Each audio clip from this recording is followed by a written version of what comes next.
Evet değerli öğrencilerimiz, şimdi de 3. bölümle devam ediyoruz fizikte. 3. bölümümüz dalgalar üzerinedir. Basit harmonik hareket ve dalgalar üzerinedir. Basit harmonik hareketin anlamı nedir? Anlamı tekrarlanan hareket anlamına gelir. Öne, arkaya, yukarı ve aşağı doğru tekrarlı olarak hareket eden cisimlere derler basit harmonik hareket. Genel olarak iki şeklimiz vardır basit harmonik hareket eden cisimlerden. Birincisi yay kütle sistemidir, ikincisi de basit sarkaçtır. Yay kütle sistemi ne demektir? Yani bir yaya bağlı, bir springe bağlı bir kütlemiz vardı burada. Bu kütleyi sıkıştırdığımızda ve elimizi saçtığımızda bu kütle öne ve arkaya doğru yay nedeniyle hareket eder, titreşir. Bu titreşim de öne ve arkaya olduğu için her zaman bir tarafa geldiğinde pozitif, bir tarafa geldiğinde negatif olur. Buna diyorlar basit harmonik hareket. Basit sarkaçta da aynı şekilde az bir açıdan bir ipe bağlı bir topumuz vardı örneğin. Bu ipe bağlı bir topu kaldırırız ve bırakırız. Ondan sonra öne ve arkaya doğru titreşmeye başlar. Bu titreşimde de az bir açıyla olduğu için bahsediyorlar basit harmonik hareket. Örneğin buna ne örnek verebiliriz? Salıncak, çocukların Luna Park'ta kullandığı salıncaklar buna bir örnek olabilir. Basit harmonik harekette yay kütle sisteminde Hooke kuralımız vardı. Hooke bu görüntüyü keşfeden bilim adamının adına da koyuluptu. Hooke kuralı.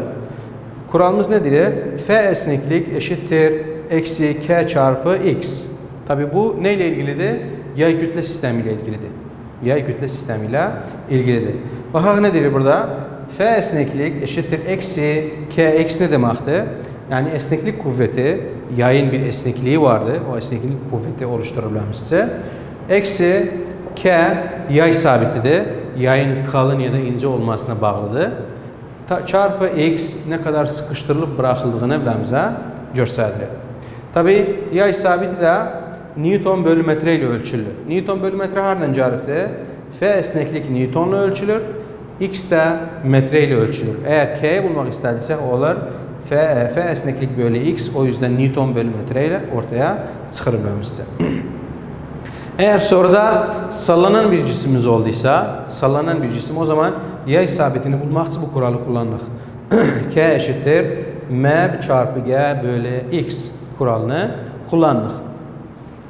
Tabi bu da sonra eğer örneğin sallanan cisimimiz nasılsa altında boşluk var ise, yani çekim gücünün etkisi altındaysa o zaman bu kuralı kullanırıq.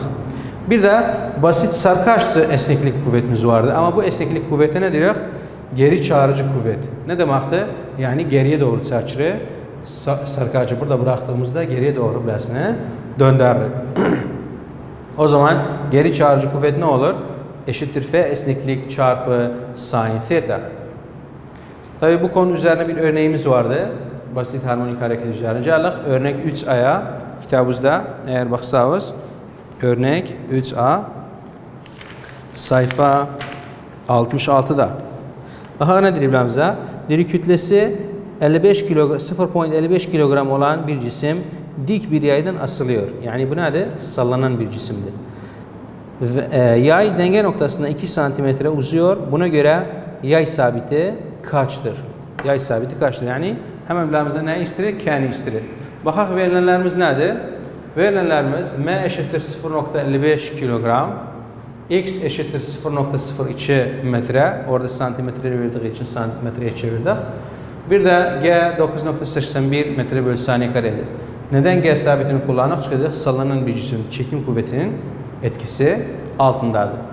Gələk K üzerine dedik K'yi bulgulamamızsa, orada diyerek K eşittir M çarpı G bölü X.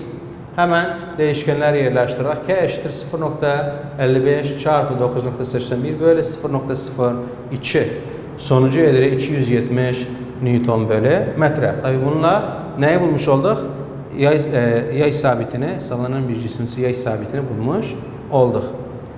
Gələk ikinci konumuza. İkinci konumuz genlik, periyot ve frekansla ilgilidir. Genlik, periyot ve frekans. Bu ne anlama gəlir? Genlik demek bir dalganın ne kadar yükselip alçaldığını biləmizə göstərir. Periyot demek belli bir zaman süresi deməkdir. Periyod yani zamandır deməkdir. Frekans ise bir dalganın belli bir zaman süresinin ne kadar yükselip kaç kez yükselip kaç kez alçaldığını biləmizə göstərir. Genlik metre ile ölçülür. Genlik genişliğini göstərir. Yani dalganın enerjisini göstərir biləmizə. Periyod saniye ile ölçülür, zamandır. Frekans da hertz ile ölçülür. Çünkü sayıdır. Yani kaç kez yükselip kaç kez alçaldığını biləmizə göstərir o bir dalganın. Gələk kural üzerine frekans eşittir 1 bölü t kuralımız vardı. Bir de t eşittir 1 bölü f kuralımız vardı. Basit sarkaç için t eşittir 2 pay karekök altında L bölü AG. Yani basit sarkaç için eğer periyodu bulmak istediysek t periyottu. Eşittir 2 pay L bölü AG. Gələk indi simgeler yazarken genlik simgesi A'dır, büyük A.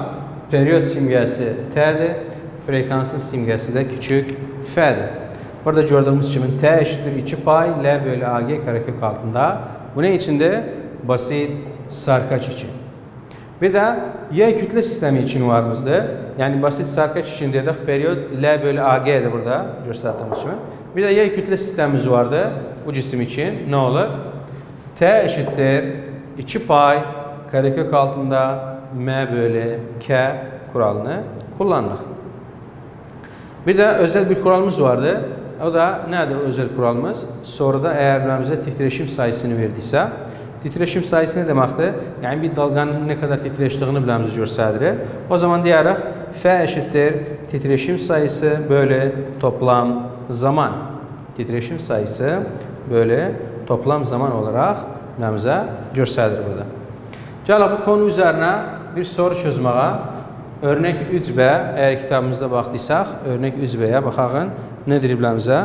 Örnek 3B.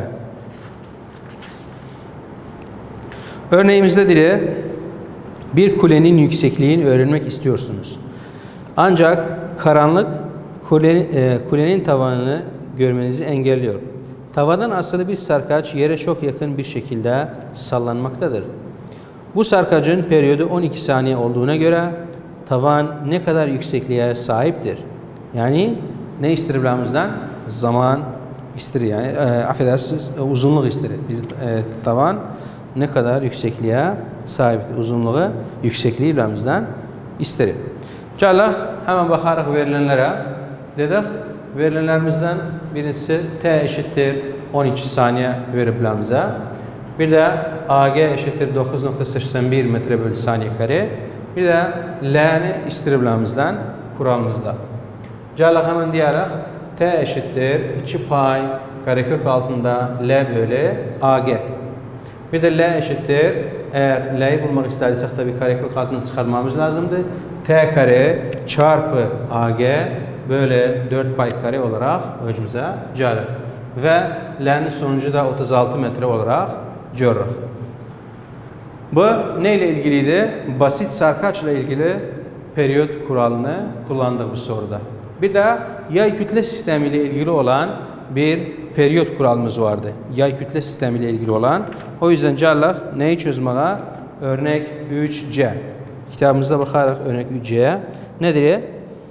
Diri kütlesi 1275 kilogram olan bir araç 4 yay üzerine konumlanmıştır.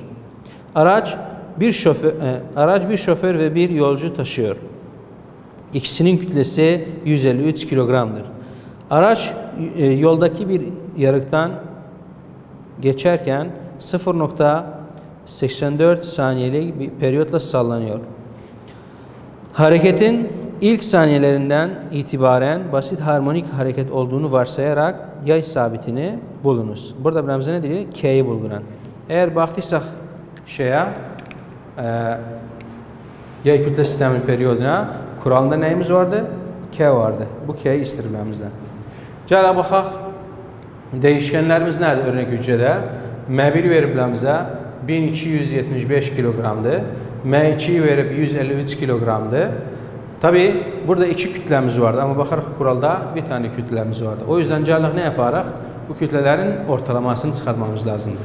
Mesela bir arabada kaç tane yay vardı? Her teker üzerinde bir tane yay vardı. Ve 4 teker olduğuna göre arabanın da 4 tane yayı vardı. Bu yayların ortalamasını bulmamız lazım. Yani her yay üzerine ne kadar kütle düştüğünü bulmamız lazım. O yüzden yargı toplam eşittir M1 artı M2. M1 arabanın kütlesidir. M2 de yolcuların kütlesidir. Böyle 4. Neden 4'e böldük? Çünkü arabada 4 yay vardı. Ve eşittir 1275 artı 153 böyle 4'e ve sonucumuz da 357 kilogram çıxır. Tabi bu neye bulduk şimdi? M'yi bulduk. Yani kütle elde ettik. Kuralda kullanabileceğimiz kütleyi elde ettik. Gələk indi kuralımızı yazarıq. Dedik T eşittir 2 pay karekök altında M bölü K. K dedik yay sabitidir. Soruda da biləmizdən yay sabitini istirir. Deyərək 4 pay kare çarpı M bölü T kare. Ve K eşittir sayıları yerleştirdik şimdi 4 çarpı 3.14 kare çarpı 357 bölü 0.84 kare ve K eşittir 19.953.9 Newton metre. Bu neyle ilgiliydi? Yay kütle sistemi için periyot kuralını bulduk.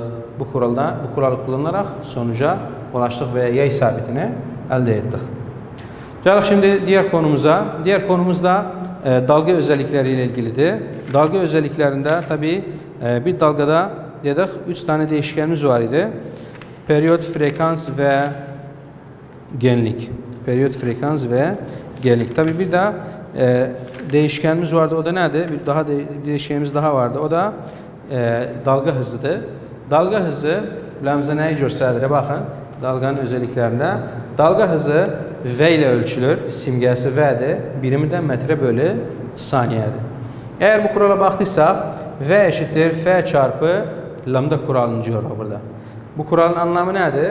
Yani dalga hızı, bir dalganın hızı eşittir frekans çarpı dalga boyu. Dalga hızı metre bölü saniye ile ölçülü, frekans hertz ile ölçülü ve dalga boyu da metre ile ölçülü. Bu ne ile ilgiliydi? Dalga hızını bulmak için bu kuralı kullanırdık. Şimdi gələk bu konuyla ilgili bir soru çözərək. Örnek 3D'ye bakın kitabımızda. Örnek 3D. Baxaq nedir örneğimiz? Fotoğrafı silək. Baxarıq örneğimize. Örnek 3D.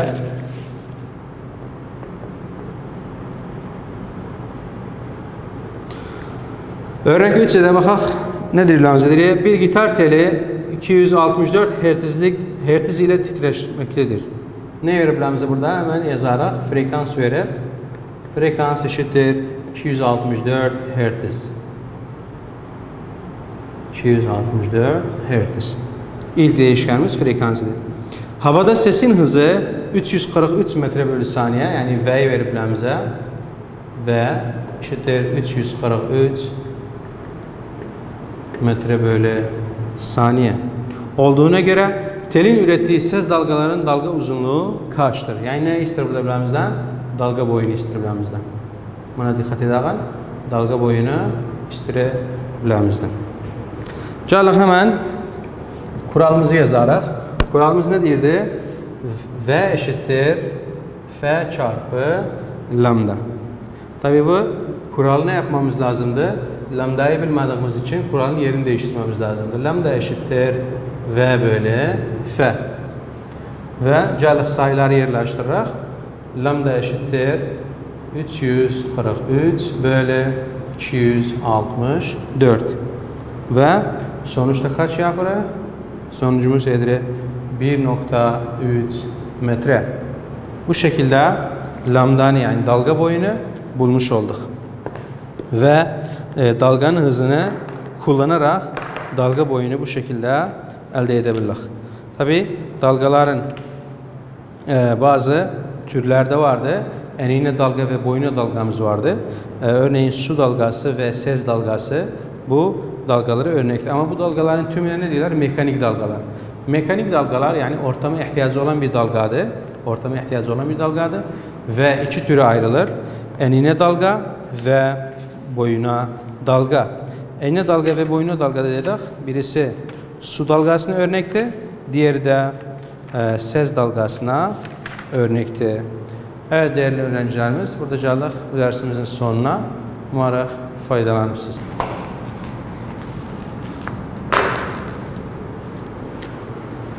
Örnek 2'ye soruda hemen burada yazalım.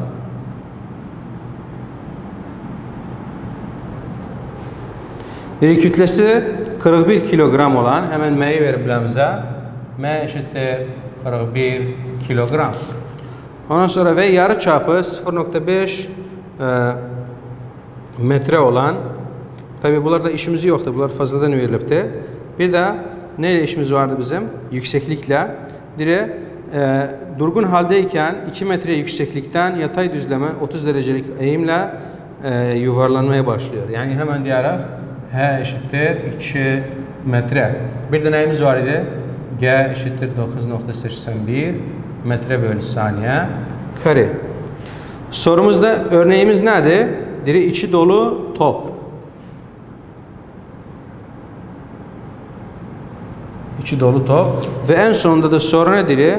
Diri eğimli, top eğimli zeminin en alt kısmın noktasına vardığında öteleme hızı kaç olur? Yani VFS kaç olur en sona vardığında? Gelin hemen kuralımızı yazarak, ama hangi kural yazarak? İçi dolu top için kuralı burada demiştik. İçi dolu top kuralı. Diyerek VF eşittir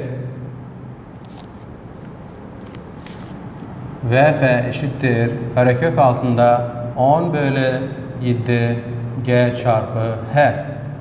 Ve ne kuraldı? İçi dolu top kuraldı. VF eşittir karekök altında 10 bölü 7 çarpı 9.81 çarpı 2 metre verip bize soruda. Hemen diyerek VF eşittir sonucumuz ne kadardır? 5.29 metre bölü saniye olarak cevabı bulduk. Evet değerli öğrencilerimiz, dedik mekanik enerji koruma kuralında sorularda genel olarak bizden son hızı ister. Son hızı bulmak için de tabi bu kurallardan bir tanesini kullandık. Soruda verdiği şekle göre. Burada da bu soruda gördüğümüz için bize ne veripti? Neyin şeklini verip? İçi dolu topun şeklini verip. O yüzden biz de diyerek VF eşittir 10 bölü 7 GH kuralını kullandık sonuca ulaşmak için. Evet değerli öğrencilerimiz, burada ikinci bölümün sonuna geldik. Umarım faydalanırsınız bu dersten.